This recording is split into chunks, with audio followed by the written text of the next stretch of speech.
List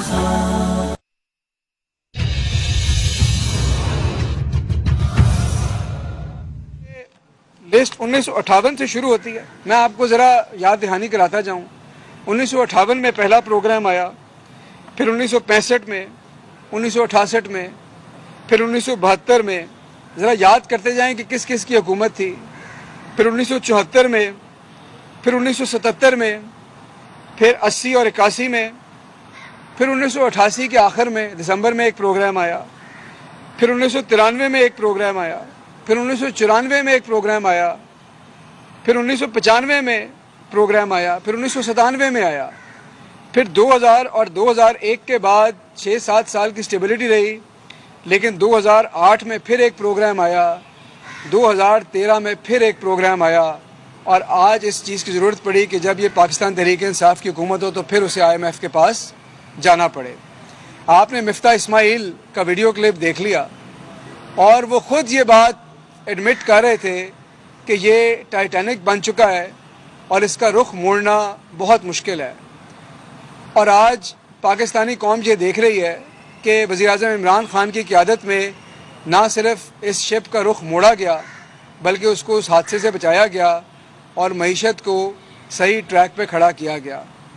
IMF کے programme پہ اور حکومت کے حکمت عملی پہ سوال اٹھانے والوں کو ان 22 پروگراموں کا جواب دینا چاہیے عوام کو, اور عوام کو یہ فیصلہ کرنا چاہیے کہ کیا آپ نے پاکستان کو IMF کے چنگل سے نکالنا ہے یا اس 22 کی جگہ مزید 50 پروگراموں میں اور ڈالنا ہے. اور یہ فیصلہ عمران خان کا نہیں ہے, یہ فیصلہ وزیر اعلیٰ پنجاب کا نہیں, یہ فیصلہ عوام کا ہے. کیونکہ اگر آپ نے IMF کے چنگل سے نکلنا ہے تو پھر مشکل فیصلے کرنے پڑتے ہیں, اور آسان فیصلے ہمیشہ اچھے لگتے ہیں. اپنے آپ کو ڈسپلن کرنا ہمیشہ مشکل کام ہے.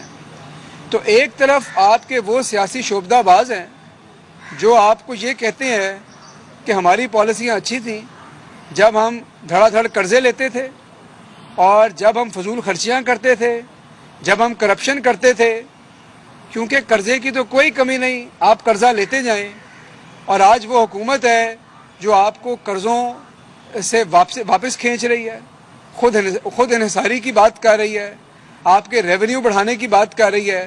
تو یہ فیصلہ آپ کو کر رہے ہیں کہ آپ کو آج آسان بنانا ہے یا آنے والا کل آسان بنانا ہے. اور یہ وہ جنگ ہے جھوٹ اور سچ کی جو پاکستان تحریک انصاف کی حکومت لڑ رہی ہے.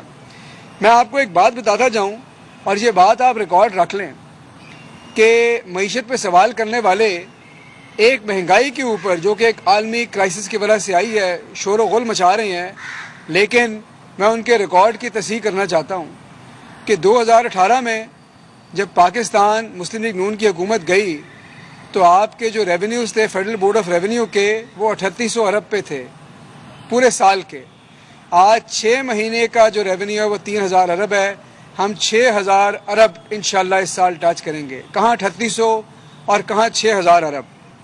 آپ کی جو ترسیلات تھیں, اور ترسیلات کی اہمیت اس لیے ہے کہ آپ کو IMF کے پاس کرنٹ اکاؤنٹ ڈیفیسٹ کی وجہ سے جانا پڑتا ہے, وہ 20 ارب ڈالر تھیں اور آج وہ 30 ارب ڈالر سے تجاوز کر رہی ہیں. آپ کے زر مبادلہ کے ذخائر جو 7 ارب ڈالر پہ تھے آج وہ الحمدللہ 22 ارب ڈالر پہ ہیں. یہ آپ کی معیشت کی جو حقیقت ہے یہ ہے, اور یہ لوگوں کے سامنے رکھنا ضروری ہے. اور قرضے کے اوپر بات کرنے والے یہ بات لوگوں کے سامنے نہیں لانا چاہتے کہ ہر سال 4.5 ارب ڈالر کا نیٹ اضافہ ہوتا تھا, نیٹ. اب اس کو کم کر کے ہم 2.5 ارب ڈالر کے اوپر لے آئے ہیں. تو یہ وہ باتیں ہیں جو لوگوں کو بتانی ہے کہ جب آپ یہ صحیح چیز پہ چلیں گے. لوگ ترقی کب کرتے ہیں؟ جب وہ فائنینشیل ڈسپلن کا راستہ اپناتے ہیں, جب ان کے ریونیوز بڑھتے ہیں, جب ان کی برآمدات بڑھتی ہیں. تو یہ طریقہ ہے ترقی کا, یہی طریقہ انصاف کی پالیسی ہے. لیکن اگر آپ ان سیاسی شعبدے بازوں کی باتیں سنیں تو آپ کی عقل دنگ رہ جاتی ہے. ایک شخص جو ہے آپ کے شہباز شریف صاحب, وہ غریب آدمی کی بات کر رہے ہیں, اور غریب آدمی کی بات, ان کے دل میں غریب آدمی کا کیا درد ہے. لیکن جب ان کے TT کیس کو دیکھتے ہیں تو واقعی لگتا ہے کہ ان کی غریب آدمی سے اتنی ہمدردی ہے, اسی لیے انہوں نے اپنے دفتر میں کام کرنے والے غریبوں کے اکاؤنٹ میں اربوں روپیہ ڈلوا دیا. ہم اس طرح کی ہمدردی بھی یقین نہیں رکھتے. اور اس کے بعد انہوں نے کہا کہ جی 23 مارچ کا جو مارچ ہے وہ بڑا اہم ہو گیا ہے، تو یعنی کہ تقریر کے دوران انہوں نے مزید 75 دن کی مزید ڈیڈ لائن دے دی. یہ کس کو بیوقوف بنا رہے ہیں؟ یہ کیا سگنلنگ کر رہے ہیں؟ یہ کیا عوام بیوقوف ہے؟ یہ ان کی پالیسیاں نہیں جانتی؟ وہ تحریک عدم اعتماد لانے کی بات کرتے ہیں. میرا تو ان سے درخواست یہ ہے کہ وہ ذرا اپنی پارٹی کی قیادت کے اپنے اوپر اعتماد کو ذرا پرکھ لیں اور اس بات پہ فیصلہ کر لیں کہ جب بڑے بھائی آئیں گے تو ان کی کیا پارٹی میں حیثیت ہوگی اور اگلا وزیر اعظم کون بنے گا. ابھی تو یہی باتیں، اگر ان کی پارٹی جیت گئی تو ابھی تو وہ ان بنیادی سوالات سے باہر نہیں نکلے. اور ادھر خواجہ آصف صاحب نے فرمایا کہ ہر بحران کا موجد جو ہے وہ عمران خان صاحب کو انہوں نے قرار دیا. ان کے بھی ریکارڈ کی تصحیح کر لیں. جیسے ہی پاکستان تحریک انصاف کی حکومت آئی، پہلا بحران دیوالیہ اکانومی، بینکرپٹ اکانومی، آپ کے فارن ایکسچینج ریزروز نیچے. کون اوپر لایا؟ عمران خان.